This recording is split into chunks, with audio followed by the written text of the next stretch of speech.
भगवानगडावरती police बंदोबस्त आता वाढवण्यात आलेला आहे आणि कोणताही अनुचित प्रकार घडू नये यासाठी प्रशासनाने आता पूर्व काळजी सुद्धा घेतलेली आहे। ही काही दृश्य आपण त्या ठिकाणची बघतोय। संतोष देशमुख यांचं कुटुंबीय आता भगवानगडाकडे रवाना झालंय आणि इथला आढावा आमच्या प्रतिनिधींनी घेतलाय, आपण बघूया। मसाजोगचे सरपंच संतोष देशमुख यांचं कुटुंबीय भगवानगडावर येऊन महंत नामदेव शास्त्री यांची भेट घेणार आहेत।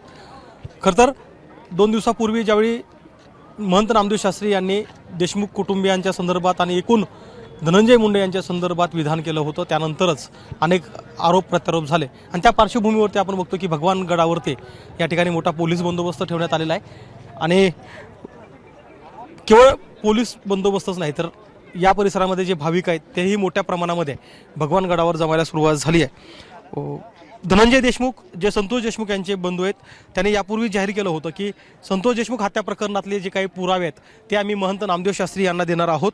कशा प्रकारे संतोष देशमुख यांची हत्या झाली, हत्या करणारे जे लोक होते ते कशा गुन्हेगारी स्वरूपाचे होते आणि याची माहिती देण्यासाठी महंत नामदेव शास्त्री यांना भेटण्यासाठी स्वतः धनंजय देशमुख, त्यानंतर संतोष देशमुख यांची मुलगी वैभवी आणि त्यांचं कुटुंबीय हे थोड्याच वेळात या भगवानगडावरती पोहोचणार आहेत आणि भगवानगडावर पोहोचल्यानंतर महंत नामदेव शास्त्री यांची भेट घेणार आहेत। आता या भेटीनंतर कुठल्या स्वरूपाची चर्चा होते, कारण एकूण संतोष देशमुख हत्या प्रकरण जे घडलं त्या पार्श्वभूमीवरती एक आवादा कंपनीच्या प्रांगणामध्ये झालेला वाद कारणीभूत होता आणि त्याच वादाचं कारण स्वतः नामदेव शास्त्री यांनी सुद्धा सांगितलं होतं।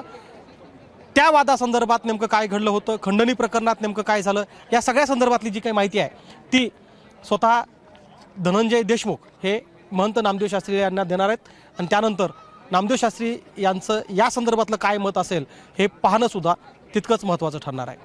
कॅमेरामन धनंजय दारुंटेसह गोविंद शेळके, एबीपी माझा, भगवानगड। एबीपी माझा, उघडा डोळे बघा नीट।